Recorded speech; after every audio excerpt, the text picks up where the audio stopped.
حضرت عمر فاروق اللہ اکبر، حضرت عمر جیسا بندہ 24 لاکھ مربع میل کا حکمران، اور شاہ روم کو خط لکھ کے کہتا ہے میں منت نہیں کرتا، میں حکم دیتا ہوں۔ اتنا تگڑا بندہ۔ جنگ قادسیہ کے لیے حضرت سعد بن ابی وقاص کو بھیجا، فتوح شام پڑھ کے دیکھیں۔ حضرت عمر بڑے پریشان ہیں، اتنے دن ہو گئے کوئی رپورٹ ہی نہیں آئی۔ اب تو موبائل ہے نا، تو ایک منٹ کی رپورٹ لیں آپ، بلکہ آپ ایک منٹ کی فوٹو لیں، آپ رپورٹ تو دور رہ گئی۔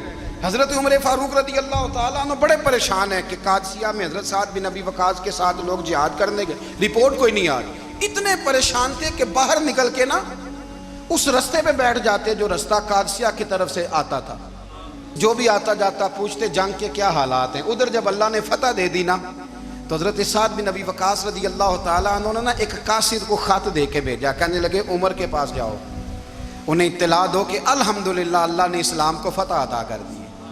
یہ حضرت عمر کو جا کے دینا، وہ بڑے پریشان ہوں گے۔ وہ جو اس زمانے میں اس طرح ہوتا تھا کہ کئی دور دور سے صحابہ جو دوسرے شہروں کے ملکوں کے رہنے والے ہوتے تھے، وہ بھی آ کے شامل ہو جاتے تھے جہاد میں۔ کوئی ایک دفعہ مدینے آیا، کوئی 2 دفعہ آیا، پھر اپنے اپنے علاقوں میں بہت سارے لوگوں نے زیادہ دفعہ حضرت عمر کو دیکھا بھی نہیں تھا۔ وہ جو قاصد خط لے کے آیا تھا نا، اس نے ایک آدھ دفعہ دیکھا تھا، حضرت عمر بوڑھے ہو گئے، وہ پہچانتا نہیں تھا۔ ادھر سے وہ خط لے کے آ گیا، حضرت عمر مدینے سے باہر نکل کے اس روڈ پہ بیٹھے تھے جو قادسیہ سے آتا تھا۔ جب وہ اس آدمی کو آتے دیکھا تو حضرت عمر اٹھ کے کھڑے ہو گئے، فرمانے لگے قادسیہ سے آ رہے ہو؟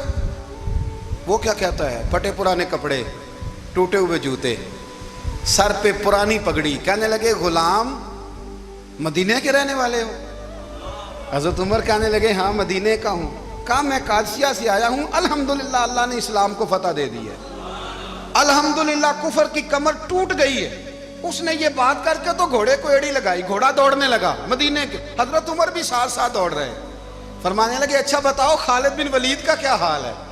تھوڑا آگے جا کے فرمانے لگے اسامہ بن زید کیسے ہے؟ وہ کہتے ہیں ٹھیک ہے۔ پھر اس نے اور گھوڑا، عمر ساتھ ساتھ دوڑ رہے ہیں، ساتھ ساتھ 24 لاکھ مربع میل کا حکمران، ایک جوتا پیر سے نکل گیا، عمر دوڑ رہے ہیں۔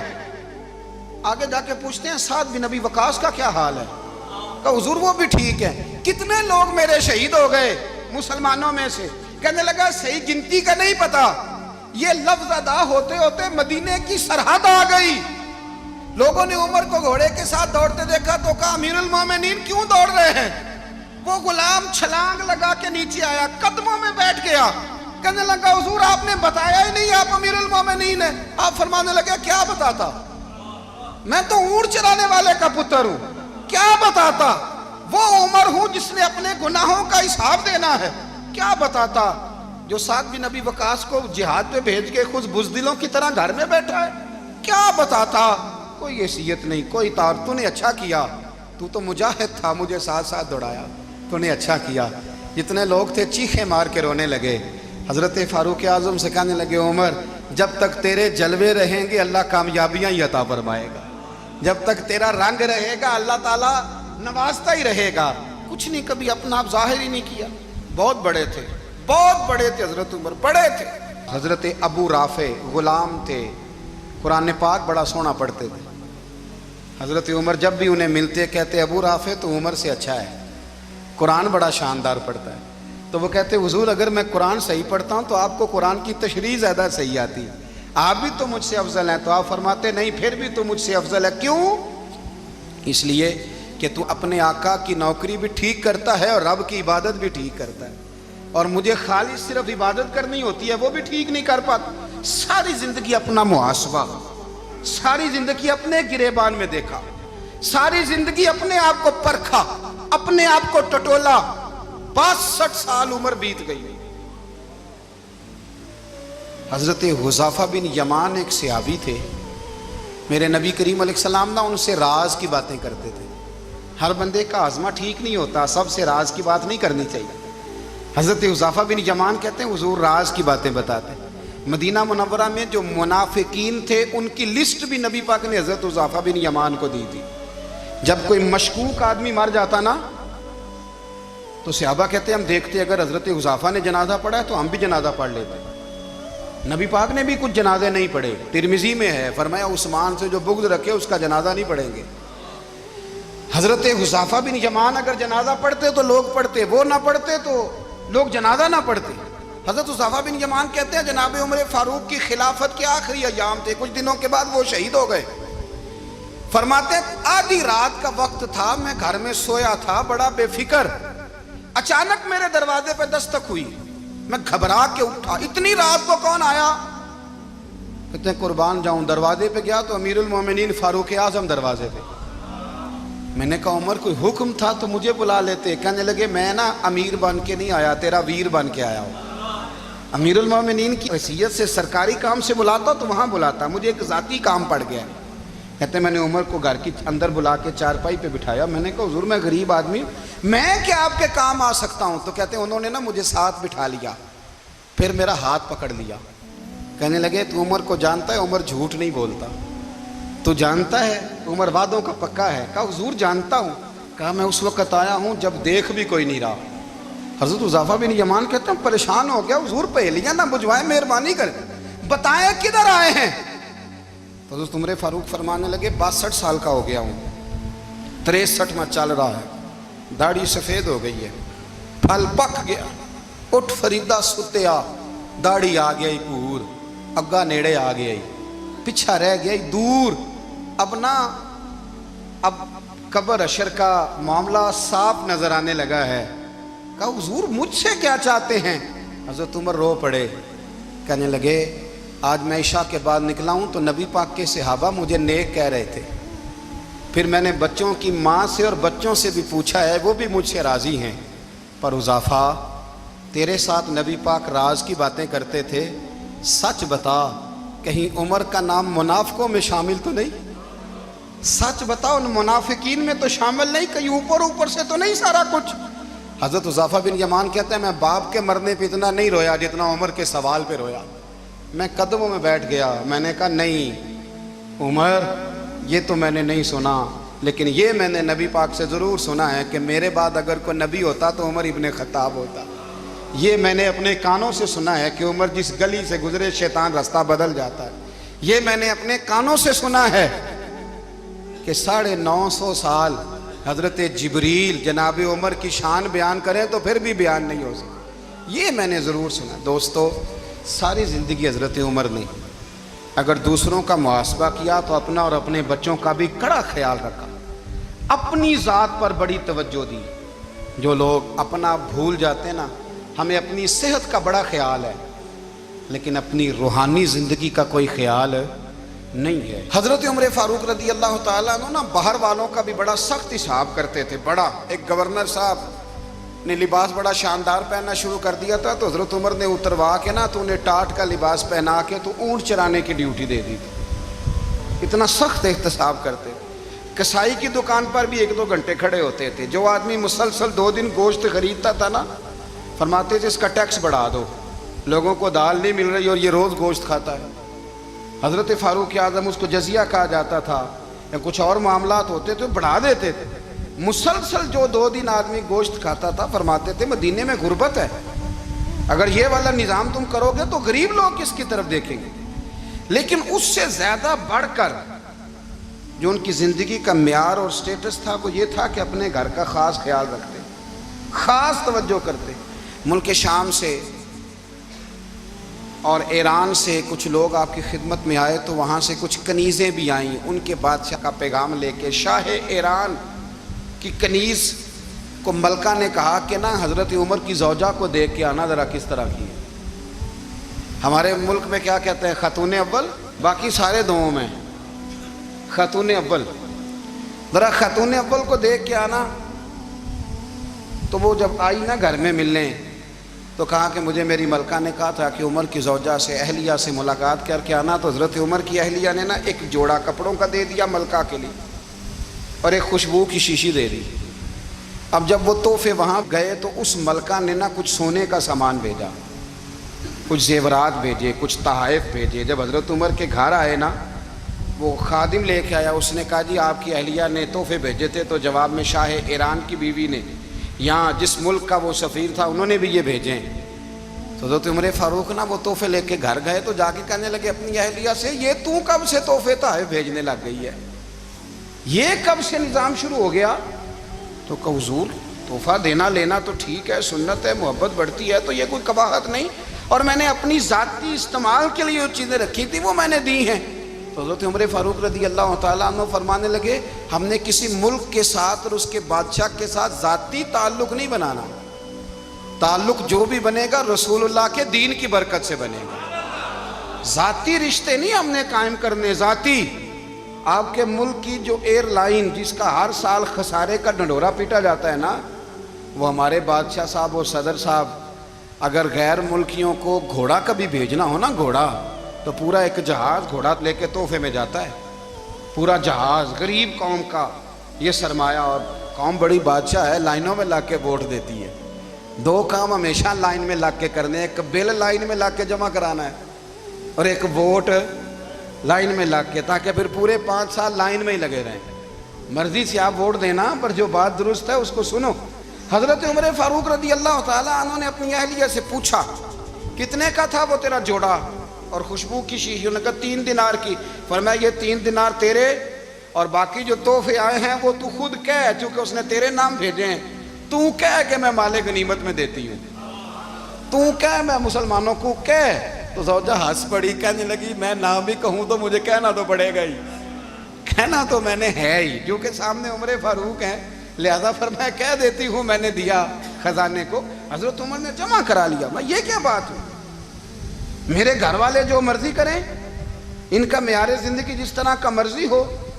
اور حضرت عمر ایک جملہ کہا کرتے تھے، اللہ کرے کہ یہ باتیں اس دور حاضر میں ہماری سمجھ میں آئیں۔ حضرت عمر فاروق رضی اللہ تعالیٰ عنہ اپنے بچوں کو فرمایا کرتے تھے کہ بہت آدمی کو بھوک لگی ہو نا، اور پھر اس کی پسند کا کھانا پکا ہو، جتنے شوق سے وہ اس کھانے کو دیکھتا ہے نا، فرمایا اس طرح پوری قوم اپنے بادشاہوں کے خاندان کو دیکھتی ہے، اس تیزی کے ساتھ دیکھتے ہیں کہ ان کے گھر میں کیا ہو رہا ہے، ان کا معیار زندگی کیا ہے، ان کا سٹیٹس کیا ہے۔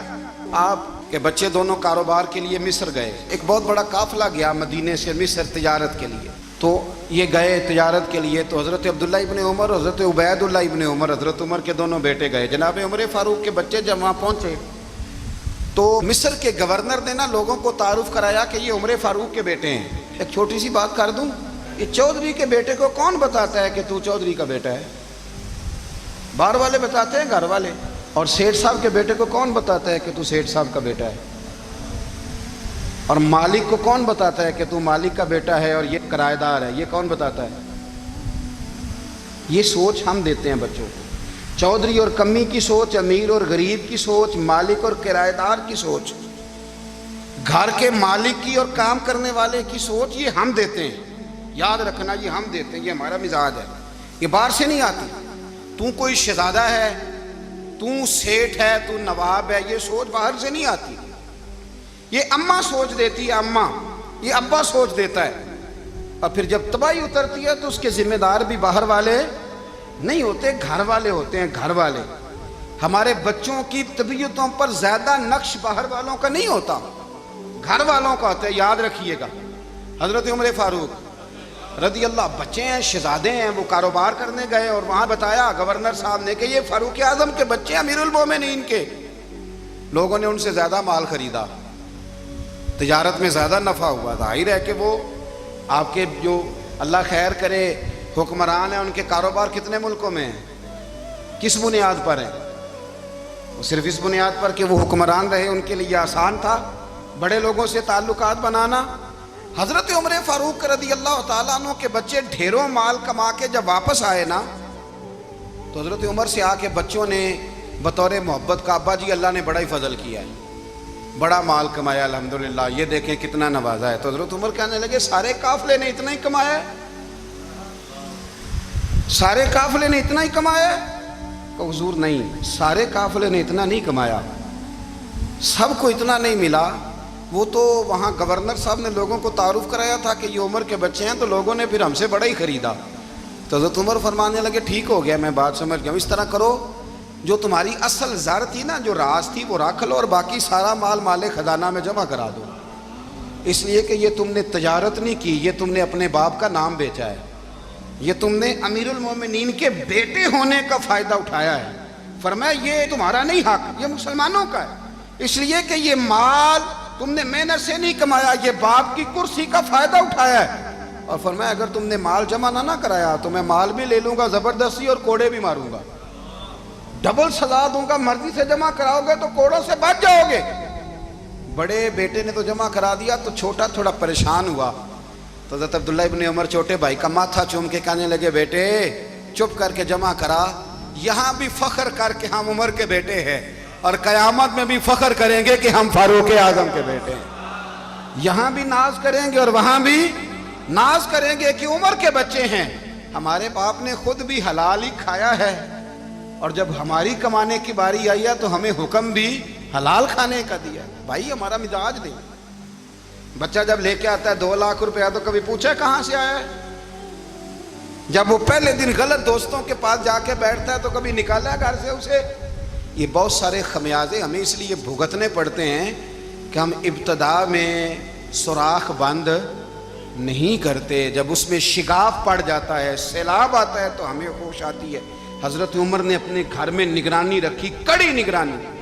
زیادہ نماز گھر میں پڑھتے تھے حضرت عمر، نفلی نمازیں زیادہ کیوں بلا؟ میرے اصحاب مجھے حکم دیتے تھے کہ فرض نماز کے علاوہ نمازیں گھر میں پڑھنا، بچوں کو عادت پڑے گی، ذوق پیدا ہوگا، ان کو پتہ چلے گا کہ ہمارے گھر میں 5 وقت کوئی اور کام بھی ہوتا ہے۔ بھائی یاد رکھیں کہ آپ نے اگر سجدہ کرنا ہے تو بچہ لیٹ جائے گا، اسے پتہ کوئی نہیں سجدہ کیا ہے، لیکن جب گھر میں کبھی قرآن ابا جی کھول لینا، میں اکثر کہتا ہوں جب ابا جی کا موڈ بن جائے نا لیکچر دینے کا، وہ گھر میں شروع ہو جاتے ہیں، کہتے ہیں آپ لوگ نماز نہیں پڑھتے اس لیے میرے کاروبار میں برکت کوئی نہیں، تم سویرے قرآن پاک نہیں کھولتے تو میں تباہ ہو گیا ہوں۔ تو میاں آپ نے کب گھر میں قرآن پاک کھولا تھا؟ آپ نے کب نماز پڑھی؟ آپ نے کب گھر کے اندر اللہ رسول کا ذکر کیا تھا؟ آپ نے کب حدیث چھیڑی؟ آپ نے بھی تو گھر کے اندر جب بھی آپ آئے ہیں تو آپ نے وہی کچھ کیا جو دنیا دار کرتے ہیں۔ آپ بھی تو اپنا موبائل لے کے الگ کونے میں بیٹھ گئے، آپ نے بھی تو کہا ہے کہ اب تمہارے چینل ختم، اب میری مرضی والا چلے گا۔ تو جو آپ نے کیا ہے بچے بھی وہی کام کریں گے۔ آپ نے بھی گپ شپ لگائی ہے تو وہ بھی لگا رہے ہیں۔ یہ سمجھ لیں جو کام آپ کریں گے آپ اپنے بچوں کی سیرت میں اس کا جلوہ دیکھ لیں گے۔ بڑی پکی سی بات ہے کہ آپ کو بچے کی عادتیں دیکھ کے سمجھ آ جائے گی کہ میں بھی یہی کرتا تھا اور یہ بھی۔ حضرت عمر فاروق رضی اللہ تعالیٰ عنہ وصال فرما گئے، تو آپ کے وصال کے بعد حضرت عثمان غنی رضی اللہ تعالیٰ عنہ نے آپ کی ایک بیوہ سے نکاح کیا، حضرت عمر کی ایک بیوہ سے۔ جب وہ آپ کے نکاح میں آئی تو کہنے لگی حضرت عثمان غنی سے کہ حضور نہ تو میں خوبصورت ہوں اور نہ میں جوان ہوں، نہ آپ کی کوئی خدمت کر سکتی ہوں، میرے ساتھ نکاح کرنا سمجھ میں نہیں آیا۔ کیا شاندار جواب دیا حضرت عثمان غنی نے، کیا خوبصورت جواب دیا۔ فرمانے لگے میں نے اس لیے نکاح نہیں کیا کہ مجھے تمہارے حسن سے دلچسپی تھی یا تمہاری خدمت کی ضرورت تھی، میں نے تو اس لیے نکاح کیا ہے کہ مجھے بتاؤ عمر فاروق گھر کے اندر اپنے رب کی عبادت کس طرح کرتے تھے، وہ قرآن پاک کس طرح پڑھتے تھے، وہ رویا کیسے کرتے تھے، استغفار کا طریقہ کیا، کس وقت کس انداز میں وہ اپنے رب کو یاد کرتے تھے۔